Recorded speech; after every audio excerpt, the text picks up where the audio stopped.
आज इस देश के अंदर जितनी कौमें बसती है, हर कौम के पास अपने परचम। राजभर समाज पीला परचम लेके चल रहा है, दलित समाज नीला परचम लेकर के चल रहा है, यादव समाज लाल हरा लेकर के चल रहा है, हिंदुत्व की आइडियोलॉजी का भगवा कलर लेकर के चल रहा है। आपका परचम कहां है? आपका परचम कहां है?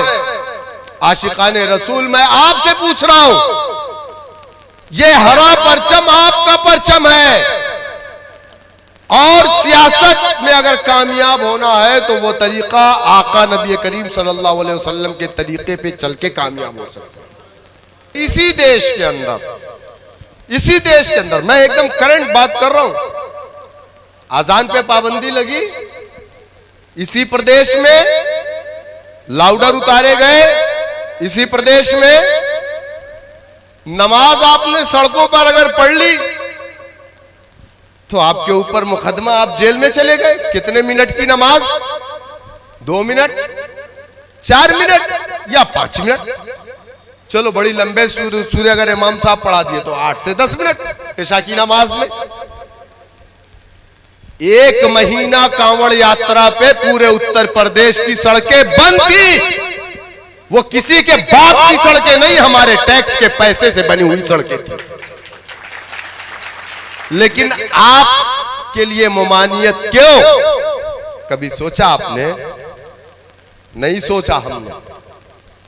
किसी ने आवाज उठाई, लूलू माल में जाकर के 4 लड़कों ने नमाज पढ़ ली, पूरा उत्तर प्रदेश सर पे उठा लिया, पूरा नेशनल मीडिया नमाज पढ़ ली, नमाज पढ़ ली, नमाज पढ़ ली। नमाज पढ़ ली, तुम सड़कों को जाम करके पूरे उत्तर प्रदेश की पश्चिमी यूपी से लेकर के गाजियाबाद से गाजीपुर तक की नेशनल हाईवे को एक तरफ बंद करके आप लोगों ने कांवड़ यात्राएं निकाली, लोगों को लाठियां मारा, डंडे मारे, गाड़ियों को जला दिया, गाड़ियों को तोड़ दिया, शराब पिया, क्या क्या नौटंकी नहीं की इन लोगों ने धर्म के नाम पर। बताओ आप, कुछ हुआ? कुछ नहीं हुआ। क्यों नहीं हुआ जानते हैं आप? इसलिए नहीं हुआ कि उनके पास एक बहुत बड़ी ताकत है। वो ताकत किस चीज की है? पैसे की नहीं। आप 10 माले का घर बना लो, झूठा मुकदमा लगा करके सबसे पहले आपके घर को गिरा देंगे, है ना? रोक पाओगे? नहीं रोक पाओगे। मुख्तार अंसारी अतीक के घर को गिरा दिया। उससे बड़ा कौन था उत्तर प्रदेश में ताकतवर? चलिए सियासत की बात करते हैं तो सियासी ताकत भी उनके पास थी। 8 बार 10 बार से एमएलए थे, उनके भाई एमपी है ना, एक भतीजा एमएलए है, बेटा एमएलए है। बावजूद उसके क्या हुआ? उनके घरों को गिरा दिया। क्यों? कभी आपने सोचा इस चीज को? क्यों ये चीजें हो रही है? क्योंकि हिंदुस्तान एक जमहूरी मुल्क है और जमहूरियत की सबसे बड़ी ताकत क्या है आप जानते हैं? आपका पैसा नहीं। आप कितना भी पैसा दो तब भी आपको जमानत करवानी ही पड़ेगी, है ना? जमहूरियत की सबसे बड़ी ताकत आपका खेत नहीं, आपके बाग नहीं, आपके मकान नहीं। जमहूरियत की सबसे बड़ी ताकत सियासत है। क्या है? सियासत है। बीजेपी की सरकार है, उनके हाथों में जो झंडे हैं ना वो बीजेपी के हैं, जिसके हाथ में भगवा झंडे। अच्छा आप मुझे ईमानदारी से बता दो, आप यहां से लखनऊ तक चले जाओ, आपके पास गाड़ी का पेपर ना हो, आपके पास लाइसेंस ना हो, आप अपनी गाड़ी में एक भगवा झंडे लगा लो, अपने गले में एक झंडे भगवा डाल लो, कोई पूछेगा आपको? ये आपके जहन में है ना बात? क्यों?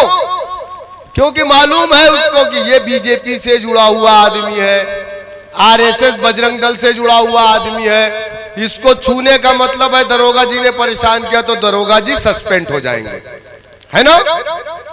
लेकिन आप दाढ़ी और टोपी में रात को 2 बजे जरा घूमिए सड़कों पे, 3 दिन तक घर वाले ढूंढेंगे, एटीएस वाले उठा करके ले गए पूछताछ के नाम पर। 5 दिन के बाद टेलीविजन पे आपके घर वाले देखेंगे, अरे बोले मेरा बेटा आतंकवादी कब से हो गया, है ना?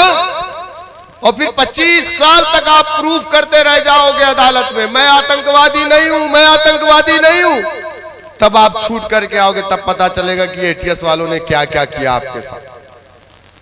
ये जो नाइंसाफी हमारे साथ हो रही है, क्यों हो रही है, कभी सोचा आपने? क्योंकि हमारे पास वही परचम नहीं, क्योंकि हमारे पास वही परचम नहीं है जो हमारी पहचान है। अल्लाह के रसूल सल्लल्लाहु अलैहि वसल्लम के दौर से या उसके पहले आप देख लीजिए, किसी दौर में इस्लाम बगैर परचम के नहीं रहा। इस्लाम की पहचान या मुस्लिम बस्तियों की पहचान उसके परचम से या मस्जिद की मीनारों से होती है। मस्जिद में मीनार क्यों बनाए जाते हैं मालूम है आपको? इसीलिए ताकि दूर से मालूम हो जाए कि वहां मस्जिद है, तो जाहिर सी बात है कि वहां आसपास मुसलमान रहते होंगे। लेकिन आज हमने अपनी पहचान को खो दिया। सहाबा इकराम जब जंग में हुआ करते थे ना, उनके हाथ में परचम, एक हाथ में तलवार होती थी, और अगर एक हाथ कट जाते थे तो परचम को अपने दांत में लगा देते थे, लेकिन परचम को कभी जमीन पे गिरने नहीं देते थे।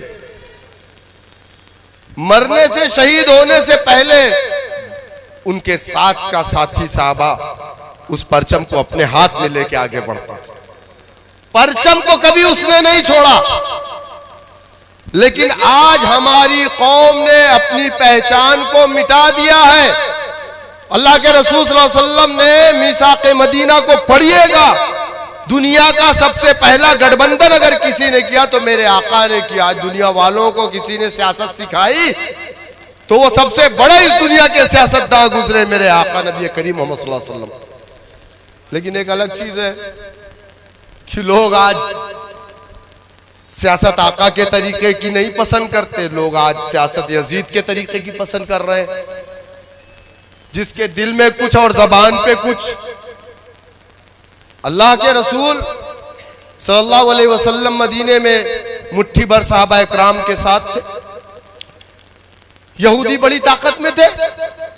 अल्लाह के रसूल सल्लल्लाहु अलैहि वसल्लम ने अपना एलची भेजा और कहा, जाओ यहूद के उस कबीले से कह दो कि हम तुम पर हमलावर नहीं होंगे और तुम भी हम पर हमला नहीं करोगे, लेकिन मदीने की जो बाउंड्री है, इस बाउंड्री के अंदर बाहर से कोई भी हमलावर आएगा तो हम दोनों मिलकर के उस दिफा करेंगे, उसका मुकाबला करेंगे। लेकिन अल्लाह के रसूल सल्लल्लाहु अलैहि वसल्लम ने यहूदियों के परचम को अपने कंधों पर नहीं लिया था, नऊज़ बिल्लाह। मुट्ठी भर सहाबा इकराम को लेकर के गठबंधन की बात की थी, ना कि जाकर के उसमें शमूलियत की थी। हमेशा अपनी पहचान को बाकी रखा था। और कुरान ने भी कहा है कि ऐ मुसलमानों, तुम्हारा तुम में से अपना अमीर हो, तुम्हारा अपना अलम हो, तुम्हारा अपना परचम हो, और तुम्हारा अमीर किस में से हो? तुम में से हो, यानी कलमा ला इलाहा इल्लल्लाह मुहम्मदुर रसूलुल्लाह पढ़ने वाला। लेकिन हम आज अपनी पहचान को हमने खो दिया, हमने अपने परचम को खो दिया। आज इस देश के अंदर जितनी कौमें बसती है, हर कौम के पास अपने परचम। राजभर समाज पीला परचम लेके चल रहा है, दलित समाज नीला परचम लेकर के चल रहा है, यादव समाज लाल हरा लेकर के चल रहा है, हिंदुत्व की आइडियोलॉजी का भगवा कलर लेकर के चल रहा है। आपका परचम कहां है? आपका परचम कहां है? आशिकाने रसूल, मैं आपसे पूछ रहा हूं, ये हरा परचम आपका परचम है। और सियासत में अगर कामयाब होना है तो वो तरीका आका नबी करीम सल्लल्लाहु अलैहि वसल्लम के तरीके पे चल के कामयाब हो सकता है, किसी को तकलीफ दे करके नहीं। और आका का जो तरीका था, तलवार की नोक पर इस्लाम नहीं फैला था, मेरे आका नबी करीम सल्लल्लाहु अलैहि वसल्लम के इखलास पर इस्लाम फैला था। समझ रहे ना? लेकिन आज हमने हमारे तरीके को खो दिया। आज हम दूसरों से सियासत सीखने जाते, लोग कहते हैं काशीराम, काशीराम। अरे आपके पास तो इतना बड़ा लीडर था जो आज भी जिंदा है, जिसकी सीरत को पढ़िए, उससे अच्छा दुनिया में ताजिर कोई नहीं आया, उसके जैसा सादिक कोई नहीं आया, उसके जैसा सियासतदान कोई नहीं आया। अरे इस दुनिया में जो सबसे टॉप का लीडर होगा आज की तारीख में, वो मेरे आका के पैरों के तलवों का धोवन भी नहीं है। हमको तो सब कुछ विरासत में मिला, लेकिन हम उसको अपना नहीं रहे। यहीं पे देखा मैंने, लोग सरों पे टोपियां आरएलडी की एक रखा हुआ है, एक टोपी उसके ऊपर समाजवादी की, एक टोपी और किसी पार्टी की, 3 टोपी लगाए, इतनी बड़ी बड़ी दाढ़ी चाचा बीएसपी, 3 टोपी लगा करके प्रचार कर रहे। क्या मिलेगा आपको? कुछ नहीं मिलेगा। जमहूरियत की सबसे बड़ी ताकत सियासत होती है।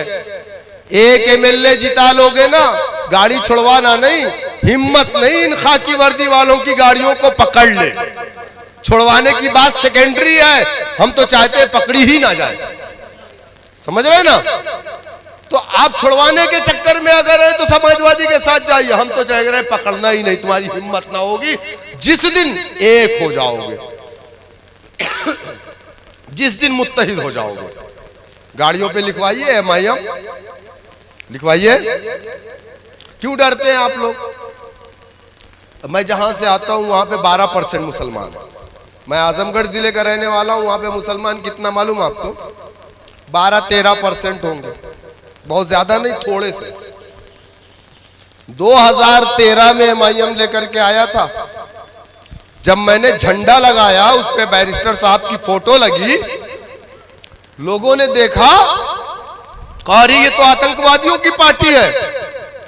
मेरे घर के लोगों ने सबसे पहला विरोध किया था, कहा हम ताजिर है, बिजनेसमैन है, ये झंडे को निकाल दो तुम।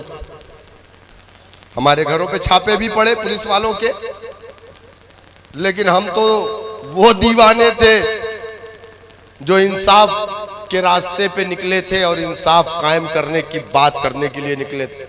हमने कहा रिस्क मिन अल्लाह, अल्लाह ने कुरान में कहा इन्नल्लाह यर्ज़ुक़ु मन यशाअ बिग़ैरि हिसाब, मैं जिसको चाहूंगा बेहिसाब रिस्क दे दूंगा। हम तो निकल गए। 2013 से आज तक अपनी गाड़ियों के झंडे नहीं निकाले हमने। हमारे साथ क्या बदतमीजियां नहीं होती? आपको क्या लगता है नहीं होती? क्या आपको लगता है हमको धमकियां नहीं मिलती? क्या आपको लगता है हमें खरीदने की कोशिश नहीं होती?